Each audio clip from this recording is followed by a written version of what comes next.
E eu quero convidar você nesse instante a abrir a sua Bíblia em Gênesis capítulo 2. Texto base da nossa reflexão dessa noite. Gênesis capítulo de número 2.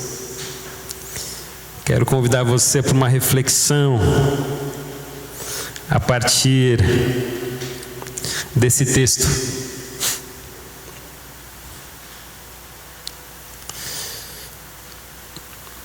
Nós vamos ler do verso 18 ao verso 25.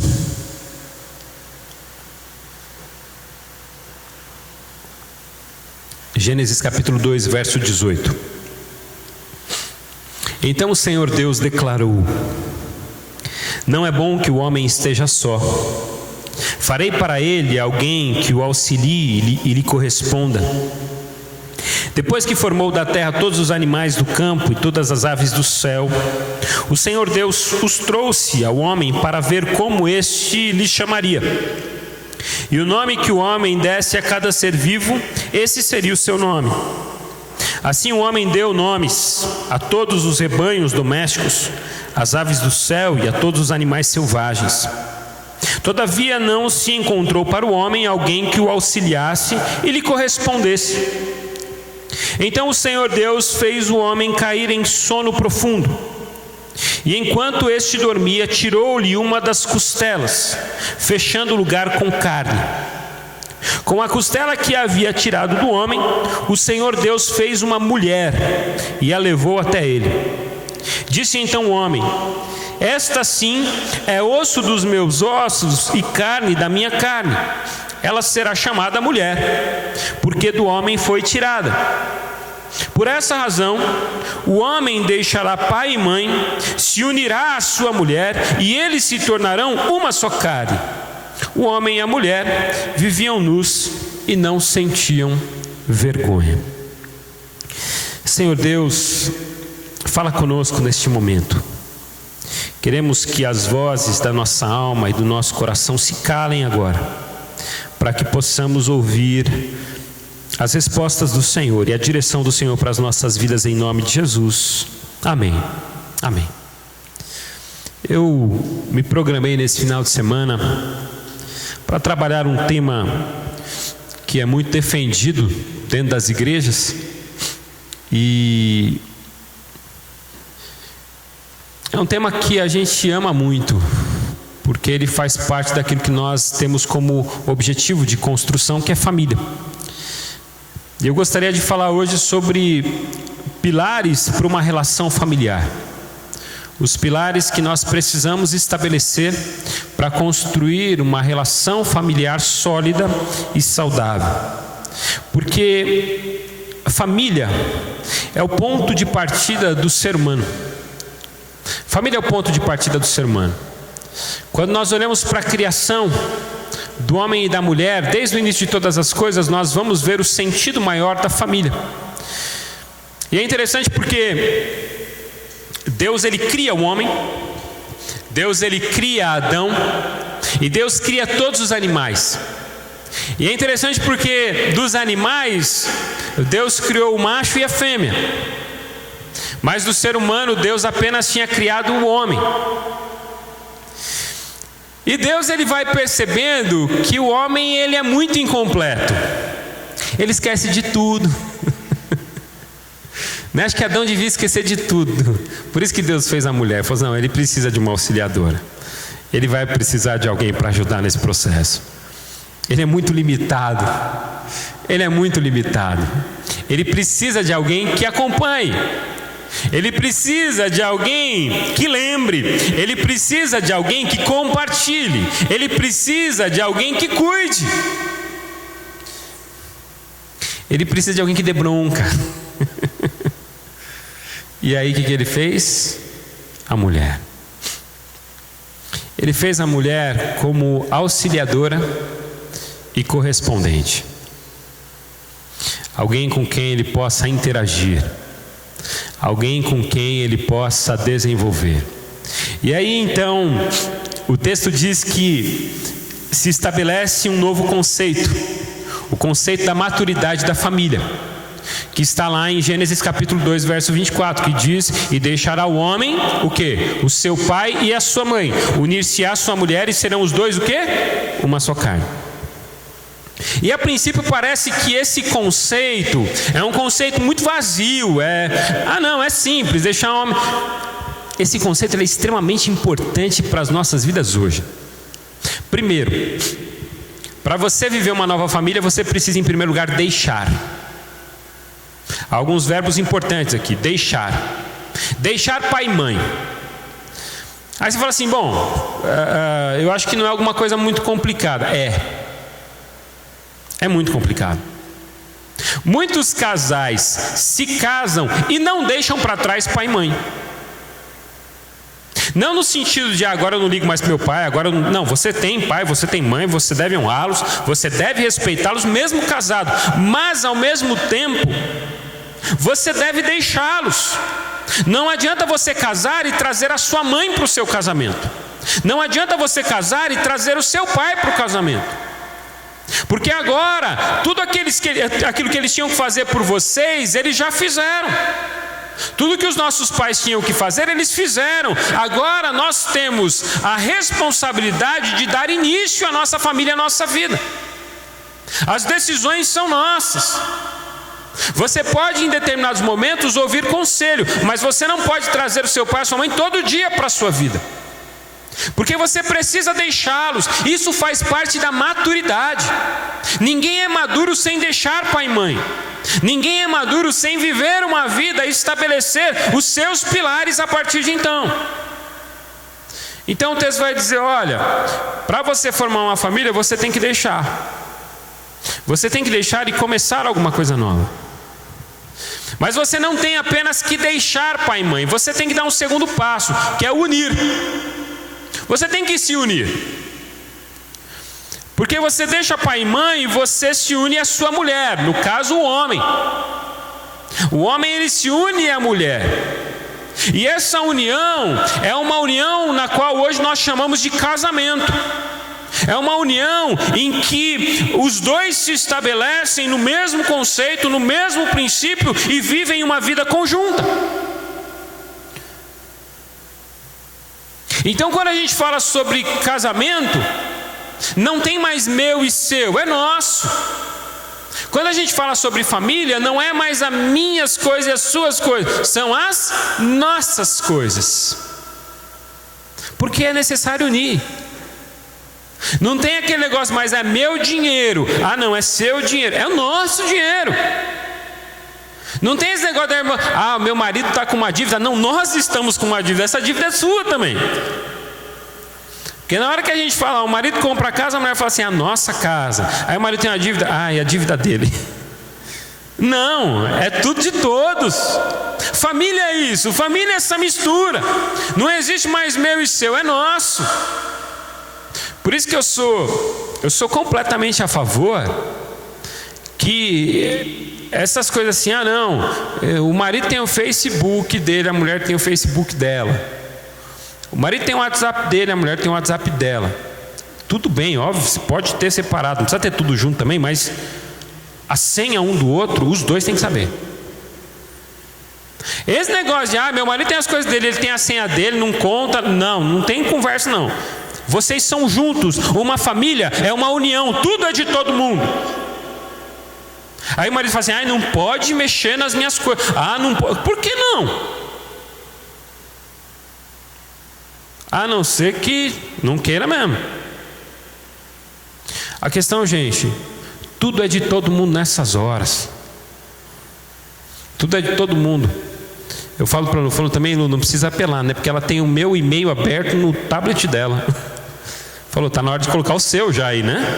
Mas assim, tudo. Não tem problema. Não tem problema que ela tenha todas as minhas senhas, que ela saiba a senha do meu banco, que ela saiba a senha do meu WhatsApp, que ela saiba a senha do meu Facebook, porque nós somos uma família, nós nos unimos. Nós nos unimos. Quanto vocês ganham por mês? Quanto eu ganho por mês é o meu mais o dela. Não é quanto eu ganho ou quanto ela ganha, é o que nós ganhamos. família. Esse é o conceito de família. Tudo é nosso, nós somos tão unidos, que aí ele vai dizer: deixará o homem o seu pai e sua mãe, unir-se à sua mulher, e eles se tornarão uma só carne. É a ideia de tornar-se, é a ideia de você agora iniciar e construir alguma coisa. A partir dessa união, a partir do deixar as coisas para trás, eu vou construir a minha, e isso é maturidade. Isso é maturidade. Eu sou responsável. Agora nós dois estamos juntos, e agora nós dois vamos construir alguma coisa pelos nossos méritos. Chega de colocar pessoas, parentes, tudo na nossa realidade. Agora é nossa. Nós somos a família. É eu, é minha esposa, meus filhos.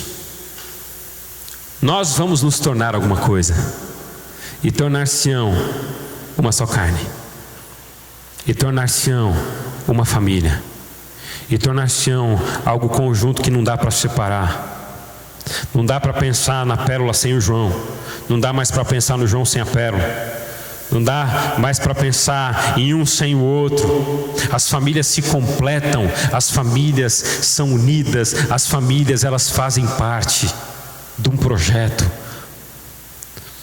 Portanto, eu quero trazer aqui esse conceito de família. Eu me lembro, uma das experiências lindas que eu tive aconteceu em 2006. 2006, Deus falou comigo. 2006, Deus falou comigo de uma forma muito clara.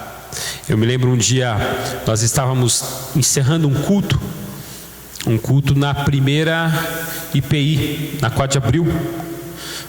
Estava saindo do culto, e na hora que eu pisei o pé na escada, uma voz muito forte falou no meu coração: esse ano é o último ano que você vai pisar nessas escadas. E aí eu fiquei pensando, eu falei: por quê? Eu vou te levar para outro lugar. Eu tinha acabado de ser ordenado como pastor. E eu fiquei com aquela palavra no coração. Um amigo estava aqui do meu lado, e eu parei e fiquei olhando para o nada. Sabe aquele olhar para o nada? E ele falou assim: o que foi, cara? Eu falei: rapaz, acho que Deus falou comigo. Ele falou: o que Deus falou? Eu falei: Deus falou que eu vou embora. Ele ficou olhando: verdade. Eu falei: falou. Eu casei em 2006. Nós casamos em setembro. E quando nós estávamos nas vésperas do casamento, eu fiz uma oração ao Senhor, para que Deus trouxesse então essa direção para onde nós iríamos e o que nós iríamos fazer. Então, algum tempo antes do casamento, tocou o telefone. Era um presbítero, o presbítero Omar, da IPI de Bauru, falando assim: olha, nós queríamos colocar você no processo de escolha de pastores desse ano. Nós queremos que você venha. Então entramos nesse processo junto com alguns outros pastores. E eu falei: eu vou orar, eu vou estar orando. Você está aberto? Eu falei: eu estou, porque Deus falou comigo que esse ano é o meu último ano aqui. Então eu entrei nesse processo, fui lá, estive com a igreja me conheceu e voltei. Ficou aquele silêncio, a igreja foi conhecer outros pastores. E aí, quando chegou mais ou menos 2 meses, não deu nem 2 meses, a gente já estava no nosso casamento ali, a ponto de casar, dias antes. Eles ligaram para mim e fizeram um convite. Eles falaram assim: olha, nós oramos e entendemos de Deus que nós deveríamos convidar você. Eu falei: tudo bem, eu vou orar e pedir para que Deus confirme se essa é a resposta que Ele tem para mim, se essa é a direção para a minha vida. Então nós começamos um processo de oração, eu e a Luciana. E a minha oração em específico era: Senhor, eu gostaria muito que o Senhor falasse com ela. Porque eu conheci muitos pastores no decorrer da minha vida, e eu sempre vi uma relação muito natural. O pastor, ele tomava a diretriz e a mulher ia. E eu sempre tive essa preocupação para que Deus, ele não falasse apenas comigo, mas falasse com a minha esposa. Então nós começamos um processo de oração nas vésperas do casamento. Nós já estávamos em setembro, no início de setembro, orando para que Deus confirmasse nas nossas vidas o que Ele tinha para nós. Um dia antes do casamento, toca o telefone. O telefone do caso da Luciana. Era do Hospital Manuel de Abreu de Bauru, chamando ela para trabalhar lá. E o Hospital Manuel de Abreu, nós fomos visitar esse hospital e deixamos um currículo em janeiro de 2006. Porque ela tinha acabado de se formar em dezembro, janeiro nós levamos vários currículos, fomos daqui até Bauru, parando de cidade em cidade, deixando currículo. E nós nem lembrávamos mais disso. E de repente, um dia antes, 2 dias antes, no máximo antes do casamento, toca o telefone e é lá do Hospital Manuel de Abreu chamando a Luciana para trabalhar. Aí ela veio conversar comigo e falou: me chamaram para trabalhar lá, o que a gente faz? Falei: quer resposta maior que essa? Mas mesmo assim, a gente vai pedir mais uma resposta para Deus. A gente vai pedir mais uma confirmação para Deus. E nós colocamos mais um acontecimento como uma confirmação de Deus na nossa vida. Oramos, pedimos para que Deus confirmasse através de uma situação. E Deus confirmou. Deus confirmou, era isso. A Luciana ligou lá e falou assim: nós vamos. Eles falaram assim: então segunda-feira você começa. Eu falei: não, eu estou casando, eu vou para a lua de mel, a gente está com viagem marcada, não posso. Aí conversou, a moça conversou lá, tudo bem, vocês daqui 2 semanas vocês vêm. Confirmação de Deus. Porque casamento é 2. São 2 que se tornam 1. E se Deus quer falar com um, Deus vai falar com o outro. Eu não vivo sozinho, eu tenho a minha esposa. Nós tomamos as decisões juntos. Isso é família. E hoje, com filhos, as nossas decisões passam pelos nossos filhos. Pelos nossos filhos. Então, quando nós fomos sair de Bauru, no meu último ano de Bauru, a mesma coisa. Chegou no comecinho do ano, Deus falou no meu coração: vocês estão indo embora. E é muito duro quando você ouve isso. É muito duro, porque está tudo muito bom, é tudo muito tranquilo. Então, quando a gente olhava para a realidade da igreja, a princípio você falava: poxa vida, uma igreja boa, uma condição boa, pessoas agradáveis, tem condição de ficar aqui a vida inteira. Mas de repente você vai ter uma convicção tão grande: não é mais tempo. Fui conversar com o pastor titular da igreja, falei: Deus falou para mim que acabou minha passagem aqui nessa igreja. Ele falou: você tem certeza disso? Eu falei: tenho. Ele falou: você sabe que sua esposa trabalha aqui em Bauru, tem um emprego muito bom? Você sabe que essa igreja, ela conta com você? E a princípio a conversa foi essa igreja, ela conta com você? Eu falei: tudo bem, mas eu senti de Deus e eu vou embora. Aí conversei com mais algumas pessoas do conselho da igreja, dizendo que Deus tinha falado no meu coração. Conversei com a Luciana, e a Luciana ficou olhando para mim, ela falava assim: você tem certeza disso? E eu dizia: eu tenho. Nem mais um ano. E ela dizia: e o que nós vamos fazer? Eu falei: eu não sei. Então toda semana meus companheiros de ministério me chamavam e falavam: e aí, tem alguma coisa? Eu falava: não tem nada. Foi chegando setembro é uma fase já de definição das igrejas, e o pessoal perguntava: tem alguma coisa? Eu falava: não tem nada. E nós fomos pregar em várias igrejas, e a gente pregava, e às vezes eu entrava na cidade com a Luciana falava assim: eu estou sentindo que tem nada daqui pra gente. E eu orava e falava assim: eu também estou, vamos. No dia que a gente recebeu o convite para vir para essa igreja, porque eu fui conversar com o pastor Fabiano na época, porque eu tinha um projeto de plantação de igreja. Eu queria começar uma igreja na minha casa, e a partir dessa igreja nós vamos crescendo, identificando com a cidade, aí depois a gente alugaria um ponto. Eu tinha todo um projeto na cabeça, e esse projeto eu iria fazer em Bauru. Tinha conversado já com o pessoal das igrejas de Bauru, todos tinham concordado, todos estavam apoiando esse projeto. Todos os pastores, meus colegas, estavam apoiando esse projeto. E de repente, num lápis, eu falei: Lu, vamos para Marília, de repente a gente poderia pensar nesse projeto lá. Vamos lá em Marília conversar com o pessoal, vamos abrir portas só, vamos abrir portas. E eu vim para Marília conversar sobre um projeto de iniciação de igreja. Então eu sentei com o pastor Fabiano e falei: pastor Fabiano, se eu começasse uma igreja aqui nessa cidade, na cidade de Marília, porque aqui eu tenho família, eu tenho muita gente que eu conheço, então assim, eu me adaptaria mais rapidamente, eu não teria problema de adaptação. Você apoiaria esse projeto? E ele disse: olha, com certeza eu apoiaria, mas eu ainda iria além. Eu não gostaria que você viesse trabalhar aqui e não trabalhasse com a gente, porque a gente tinha, que aqui estava passando por um momento muito difícil na época, né, Ney? Ele falou assim: olha, a igreja, a gente está quase que fechando uma igreja lá, a gente não sabe mais o que fazer, e de repente a gente dispõe essa estrutura toda para você começar esse trabalho. Eu falei: tudo bem, assim, eu estou conversando só para ver as portas se elas estão abertas, mas eu agradeço, a gente está orando, pensando sobre isso ainda. E aí um dia ele me ligou, era uma segunda-feira, ele falou assim: pastor Renê, você já tem uma resposta? Eu falei: já, eu vou permanecer em Bauru. Porque eu e a Luciana, nós orávamos e a gente não tinha uma resposta direta. A gente não tinha uma direção, a gente não sentia nada de Deus. A gente orava e não tinha nada de Deus. E de repente quando ele falou assim: você tem uma resposta? Ele falou assim: olha, a gente vai ficar em Bauru. Porque Deus não falou nada ao nosso coração de sair, mas também não falou de ficar. Mas entre não falar nada, a gente fica. A gente fica onde a gente está. A gente não ouviu uma resposta e a gente já estava angustiado. Foi até um dia que eu comentei, há 2 semanas atrás, que minha esposa, ela ficou muito ansiosa e nós fomos viajar, conversar com outro pastor amigo nosso para que ele acalmasse o nosso coração. Por que eu estou contando tudo isso? Porque isso é família. Porque o Deus que fala comigo tem que falar com a minha esposa. Então nós tomamos a decisão: vamos ficar em Bauru, e oramos. Oramos antes de dormir, fomos dormir.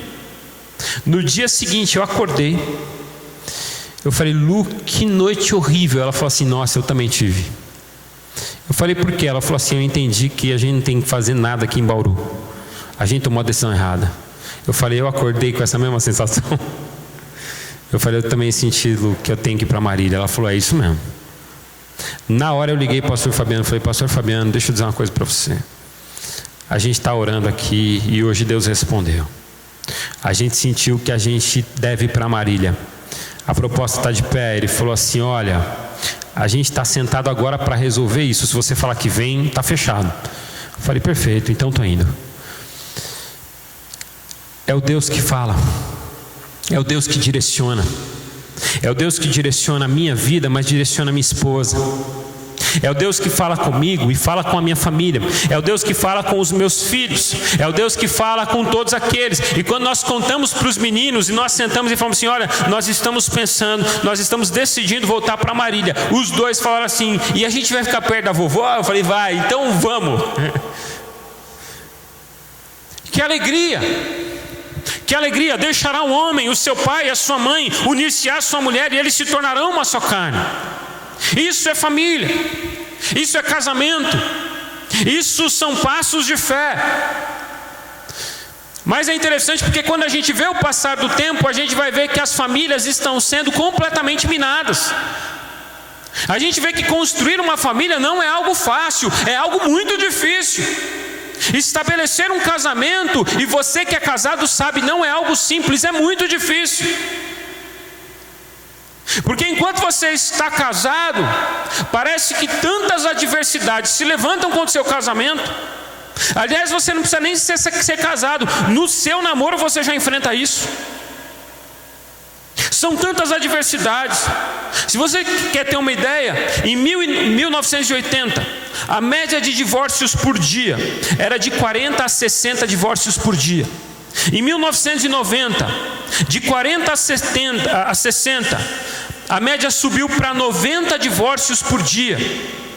Em 1995, essa média quase que dobrou, de 90 foram para 150 divórcios por dia. Em 2008, a média estava em 350 a 430 divórcios por dia. Em 2014, a última estatística é que houveram 341 mil divórcios em 2014, o que dá 934 divórcios por dia, a média.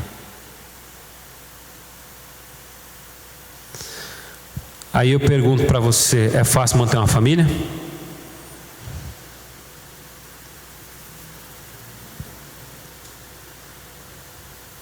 A luta de quem decide se divorciar é a luta de quem decide não se divorciar. Todos enfrentam a mesma luta. Todos enfrentam a mesma luta. As famílias estão sendo fragmentadas. As famílias estão sofrendo. As famílias estão nadando contra a corrente. E aí eu quero olhar para esse texto e falar sobre 3 pilares, não só desse texto, mas para a Bíblia, e falar sobre 3 pilares que vão trazer fundamentos e segurança para a nossa família. Primeiro pilar: na nossa família nós precisamos construir um equilíbrio relacional com Deus. Um equilíbrio relacional com Deus. Nós precisamos, e preste muita atenção nisso, nós precisamos de famílias estruturadas onde Deus é o Senhor. Nós precisamos de famílias estruturadas onde Deus é o Senhor. Muitas coisas mudaram na sociedade, muitas coisas mudaram na rotina familiar dos anos 70, dos anos 80 para os dias de hoje, mas uma coisa não pode mudar: as famílias que creem no Senhor, elas têm que erguer a bandeira do Senhor e continuar a sua caminhada. As famílias que estão diante do Senhor precisam declarar diariamente que Deus é o Senhor da sua casa. A família tem que se colocar debaixo e se sujeitar à graça e ao poder de Deus. A família precisa continuar a viver pela fé.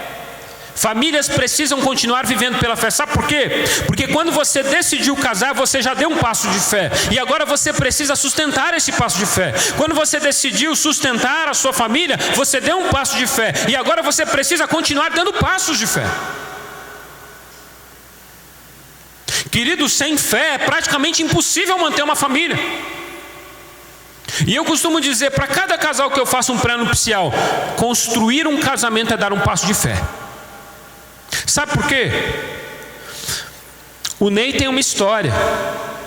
A Thelma, até eles casarem, tinha uma história completamente diferente. O Branco, ele tem uma história. A Juliana tem uma história completamente diferente. Até que eles casaram e a história se tornou comum. Mas a criação dos dois é completamente diferente. Não é verdade? Ou você acha que você foi criado igualzinho o seu marido ou a sua esposa? Não foi nada. Eu tinha um amigo que, quando eu fiz o casamento deles, eu fui fazer o pré-nupcial, era muito interessante. Porque assim, eu falava: olha, vocês precisam agora encontrar o equilíbrio, senão esse casamento vai ter problema. Porque ele tinha 30 anos e a mãe dele trazia café na cama com fruta cortadinha para ele todo dia.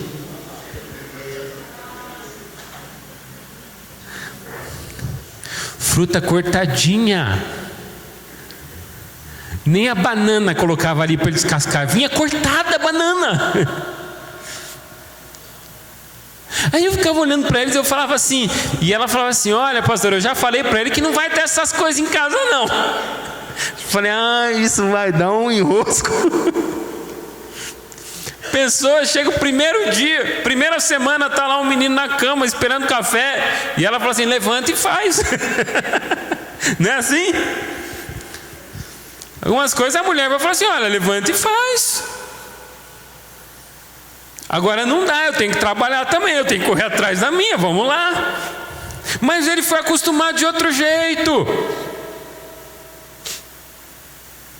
Ele foi acostumado de outro jeito. E aí as divergências, elas acontecem. As histórias são diferentes. Às vezes você foi acostumado e foi criado para arrumar a sua cama, e a sua esposa não arruma a cama, porque ela sempre teve a família arrumando a cama para ela. Aí você olha e fala assim: você podia pelo menos arrumar a cama, né? Aí ela fala: e você podia fechar a pasta de dente. Aí o outro fala assim: ah, não, mas você podia deixar o assento do vaso levantado para fazer xixi e fazer xixi dentro. Aí vai virando essas brigas, gente, porque cada um tem uma história, cada um tem um jeito de ser, cada um tem uma cultura, cada um tem uma forma de ver e fazer as coisas, e de repente o casamento vai ficando angustiante, porque é tudo muito diferente. Mas você deu um passo de fé lá atrás, e você fala assim: eu vou me casar com essa pessoa e vai dar certo. Porque ninguém casa para dar errado. Alguém casa pensando que não, daqui uma semana a gente separa, qualquer coisa. Ninguém faz assim. Tanto que quando você vai fazer o seu casamento, nós pastores vamos fazer os votos com você. E nos seus votos você vai dizer: eu prometo, diante de Deus e dessas testemunhas da igreja, dos amigos, da família, não sei quem, eu prometo honrar, ser fiel, respeitar. Eu prometo caminhar com você. Eu prometo cuidar de você, até que a morte nos separe. Até que a morte nos separe. A gente faz essa promessa. E aí, o Cláudio Duarte, ele tem uma fala muito engraçada sobre isso, que ele vai dizer que um dia um rapaz procurou ele e falou assim: olha, pastor, eu estou largando a minha esposa. Ele falou: como assim? Ele falou: não, eu estou largando, não quero mais casamento, não sei o quê, não vou mais ficar casado com ela, não quero mais saber disso, e justificou e deu todos os argumentos, e até Cláudio Duarte falou assim: olha, então faz o seguinte, ajoelha aí, vamos orar. Aí o cara ajoelhou, ele falou assim: Senhor, pode matá-lo. Pode matá-lo, leva agora, porque ele quer ir embora também, ele quer morrer, pode levá-lo. Aí o rapaz olhou e falou assim: como assim? Eu não quero morrer. Ele falou: você não falou até que a morte nos separe? Você quer separar, então é a morte. Essa é a ideia. A questão é que nós fazemos promessa, a questão é que nós empenhamos a nossa honra, porque nós cremos. Só que de repente as dificuldades vêm, e a impressão que a gente tem é que a fé vai embora. A gente passa a não crer mais. A gente vai vivendo com o marido, com a esposa, e a gente fala assim: ah, mas daqui para diante não muda mais. O marido vai ser esse cavalo para sempre, né? A esposa vai ser essa pessoa inconsistente para o resto da vida. E aí não consegue nem tratar mais como, né, um companheiro. E o desrespeito vai tomando conta da casa. E eu quero dizer que família não é isso. Família é um momento onde a gente consegue colocar as coisas em ordem. Família é o lugar onde a gente vive pela fé. Alguém outro dia perguntou: você briga com a tua esposa? Eu falo: muito. Eu sou insuportável. Porque às vezes a gente vai contando que a gente ora junto, mas tem horas que ela não me aguenta, e eu também, tem horas que eu não aguento ela. Mas eu sempre costumo dizer para ela que eu aprendo biblicamente que problemas existem para a gente resolver. E quando a gente percebe que tem um problema, a gente tem que aprender a resolver agora. Eu tenho vivenciado esse tempo com a minha esposa. Problemas são para serem resolvidos. Não, a gente está numa fase assim de crescimento e amadurecimento. Não mais ficar brigando, não mais ficar. Vamos resolver. A gente já brigou muito.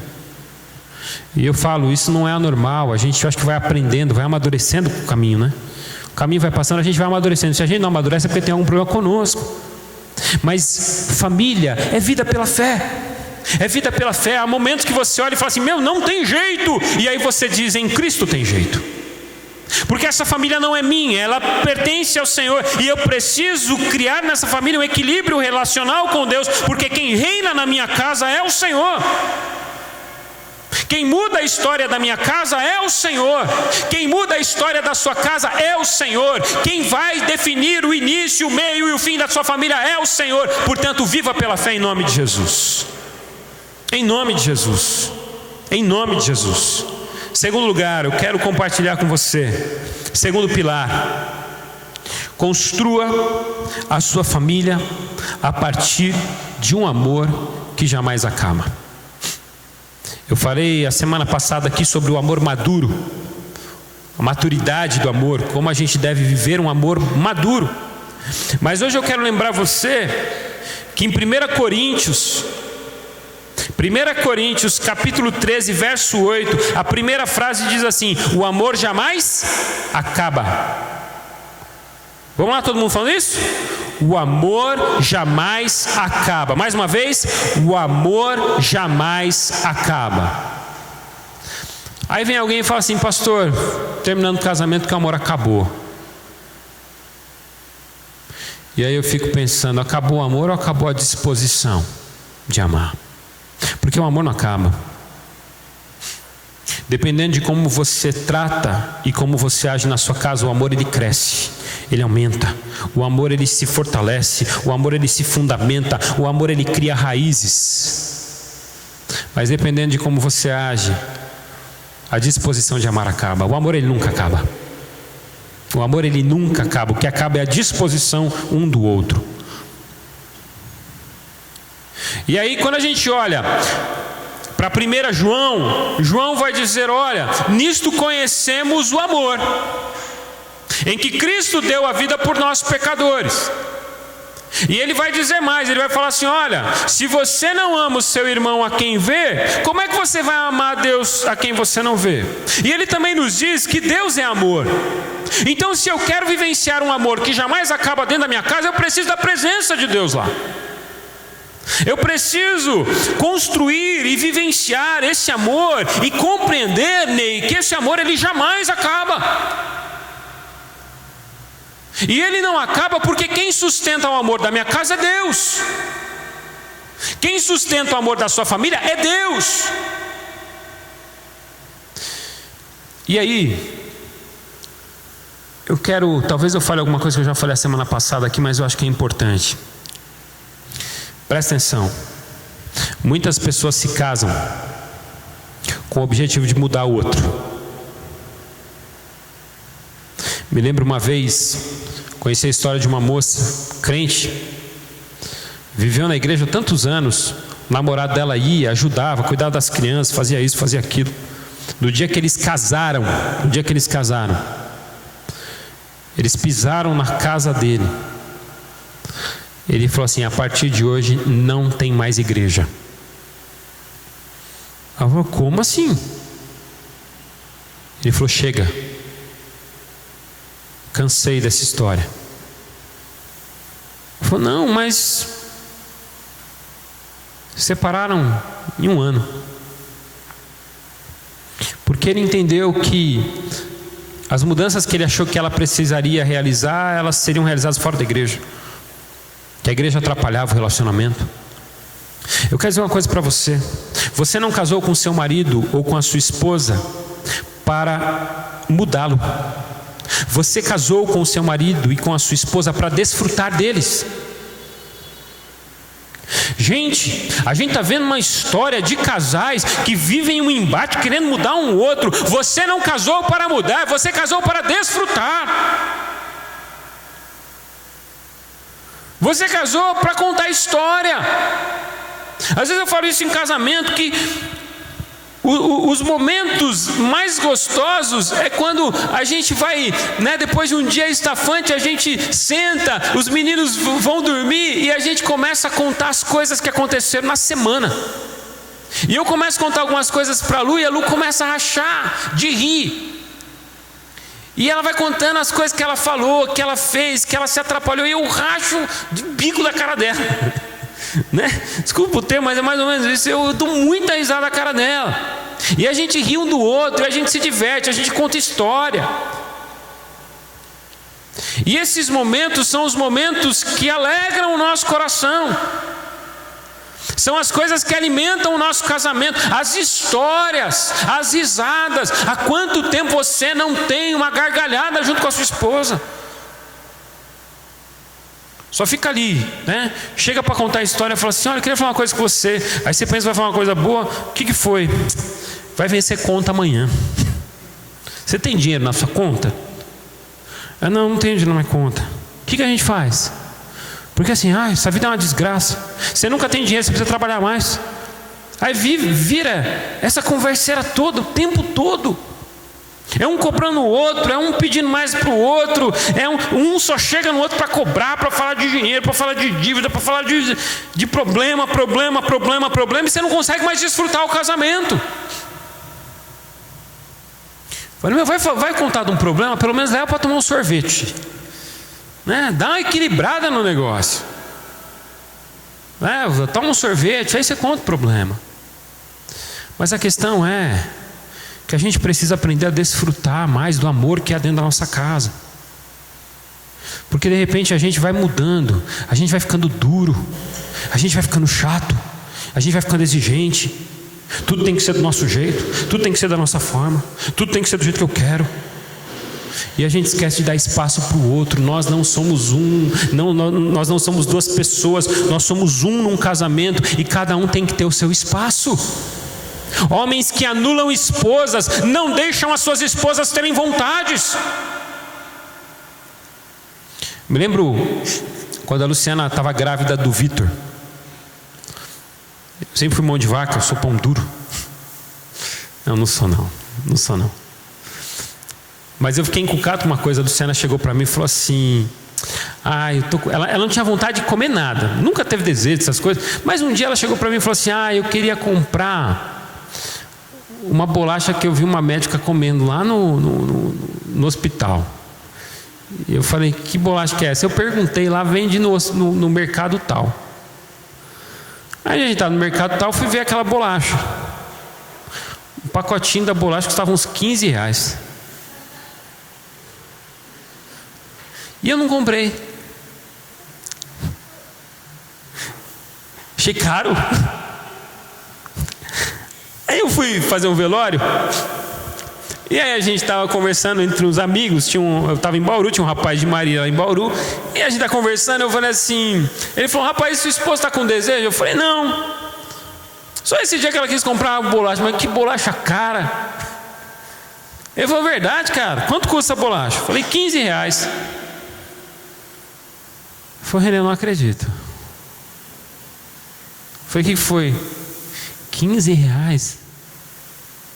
Comprar 10 pacotes para essa mulher, meu.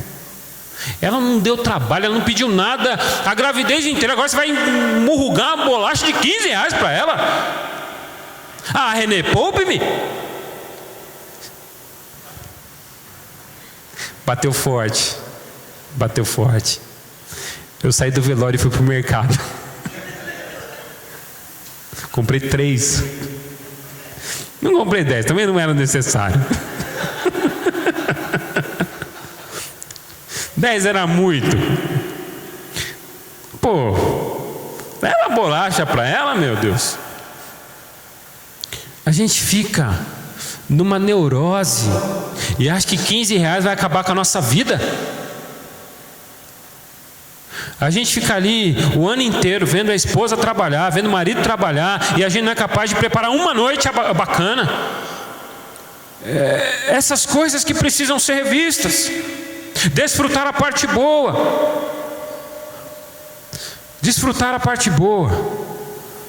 Lembrar que o amor jamais acaba e a gente precisa alimentar esse amor cada vez mais. Amém, gente? Em terceiro e último lugar, já terminando, eu sei que eu tô animado hoje. A família, o terceiro pilar da família é a transmissão de valores bíblicos. Transmissão de valores.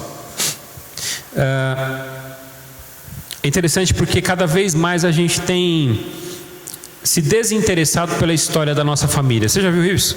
Você sabe qual que é a história da sua família? Você sabe de onde veio seu avô, seu bisavô, seu tataravô? Você sabe de onde eles são? O que eles construíram? O que eles fizeram? Você tem uma ideia da árvore genealógica?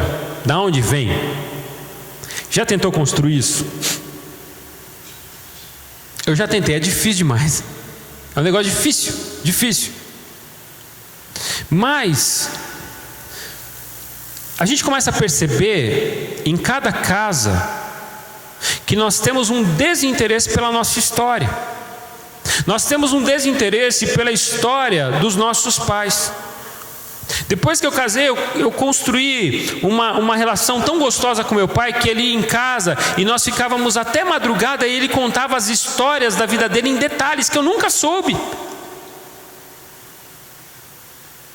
E aquilo me ajudava a entender tanta coisa. Aquilo me ajudava a entender o jeitão dele. E eu preciso passar as histórias da minha casa para os meus filhos. E não só as histórias da minha cultura, eu preciso passar para os meus filhos a importância de se amar a Deus e viver os princípios da palavra de Deus dentro da minha casa. Deus ele vai dizer para Moisés, vai dizer para Josué e para tantos outros homens: olha, é o seguinte, meditem na palavra de noite e vocês façam o seguinte: prendam a palavra de Deus como corrente, com correntes no pescoço dos seus filhos. Transmita aos seus filhos tudo o que vocês viram e ouviram, porque biblicamente você tem aquilo que nós chamamos de tradição oral, que os princípios de Deus lá no tempo antigo, há 4.000 anos atrás, eles não eram passados de maneira escrita, eles eram passados de forma oral, de maneira falada. Os pais contavam para os filhos contavam para os netos.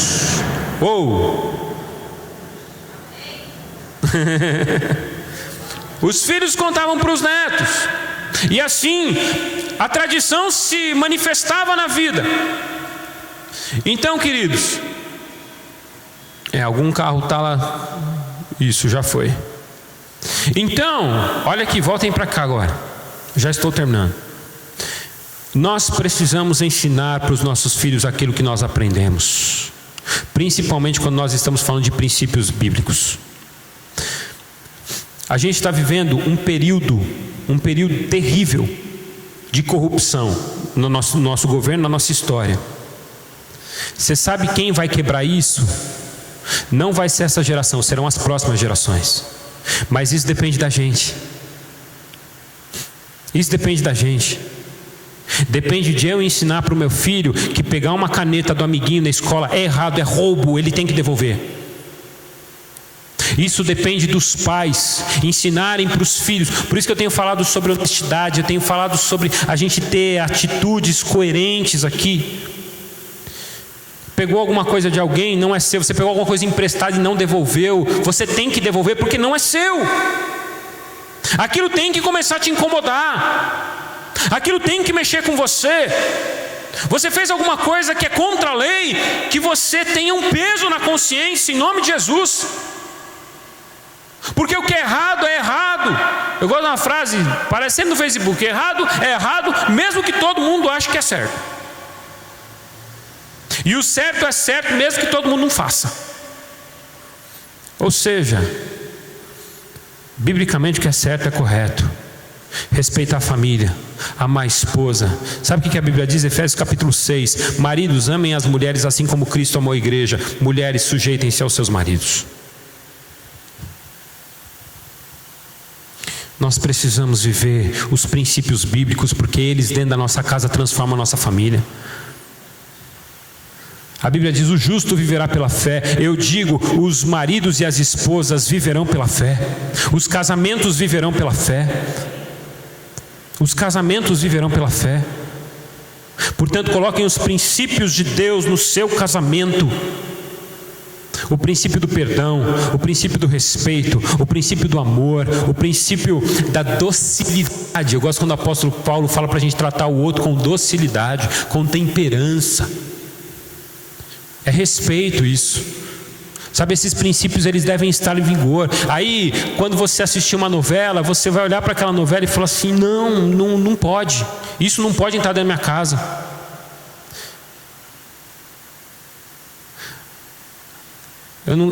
Eu quero em nome de Jesus que o seu filho cresça com os princípios dele, de Deus na vida dele, princípios corretos, para que ele possa ser um bom cidadão, um cara que não vai levar as coisas do trabalho para casa e falar assim: não, é normal, meu pai fazia também. Princípio, gente, princípios eles devem estar enraizados. Eu quero que meu filho, ele tenha condições de assistir um desenho e falar assim: esse desenho não é legal, pai.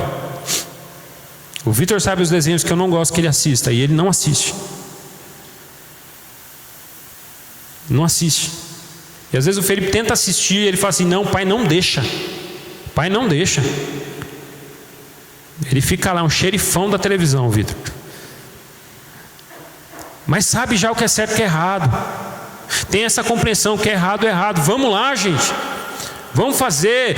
A gente precisa aprender a desligar a televisão na hora de desligar a televisão. A gente precisa aprender a sair de uma festa na hora que tem que sair de uma festa. A gente precisa saber a ir nos lugares a hora que tem que ir e sair dos lugares a hora que tem que sair. Eu sempre costumo dizer, o crente não é aquele que não vai no lugar. Ele até vai, dependendo do lugar, mas ele sabe a hora de ir embora. Ele sabe a hora de falar assim: gente, obrigado, Deus abençoe, estamos indo embora. Então, em nome de Jesus, eu queria deixar esses desafios para você, para que a sua família seja mais madura, para que a sua família cresça no Senhor, para que a sua família seja melhor. Viva esses princípios, que Deus vai honrá-lo. Deus criou a família para isso, foi o primeiro projeto. Ele cria o homem, ele cria a mulher, uma auxiliadora, e ele define: deixará o homem, seu pai e sua mãe, unir-se à sua mulher, e serão os dois uma só carne. Mas precisam viver princípios. Amém, gente? Vamos orar, feche seus olhos.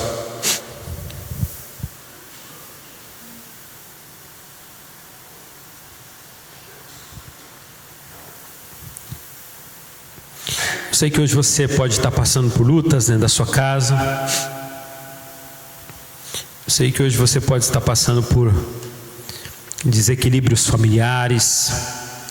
Ou talvez hoje você esteja vivenciando o melhor momento, a melhor fase da sua vida familiar.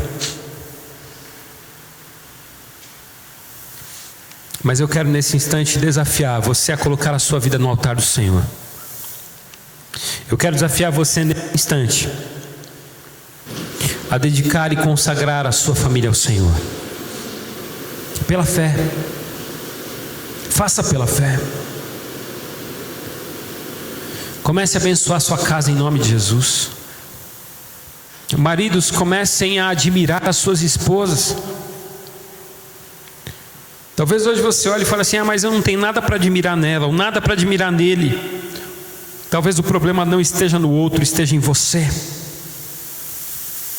que não consegue mais. Ficou tão duro o seu coração, que você não consegue mais abrir. Vive um mundo individualista e separado dentro do seu próprio casamento. E Deus está dizendo para você hoje: chega! Não foi para isso que eu te chamei. Talvez você esteja dizendo: Senhor, eu não posso, eu não consigo. E Deus está dizendo: você consegue. Porque eu chamei vocês para serem uma só carne. Eu chamei vocês para viverem juntos em amor.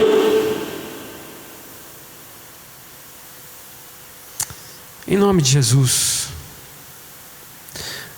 Deus tem sonhos para a sua família. Sonhe você também esses sonhos em nome de Jesus.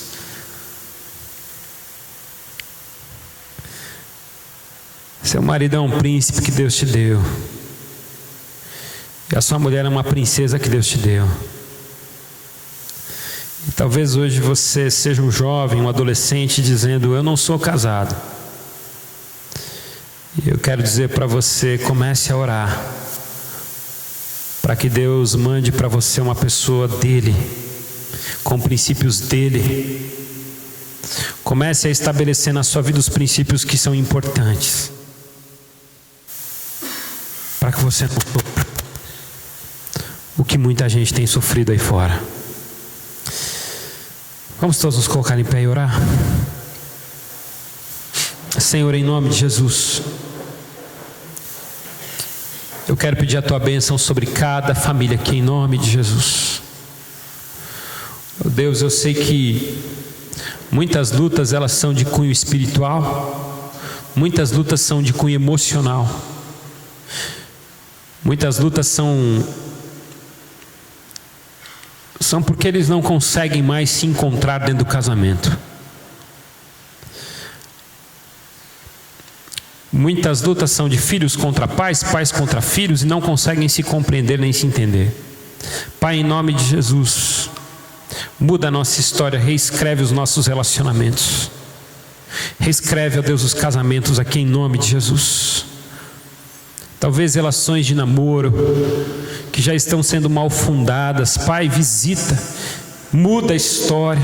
Que os nossos adolescentes não fiquem ali suprindo carências nos relacionamentos. Que pessoas não casem para suprir carências, mas que em nome de Jesus nós possamos ver casamentos sendo consolidados, ó Deus, pelo amor, pela disposição de amar, por pessoas que decidem todos os dias amar até o fim. E quem decide amar, decide perdoar. Portanto, ó Deus, ajuda-nos a olhar para as nossas esposas e para os maridos com o olhar do amor. E quando, ó Deus, tudo for desfavorável, que a gente possa decidir pelo amor. O amor jamais acaba.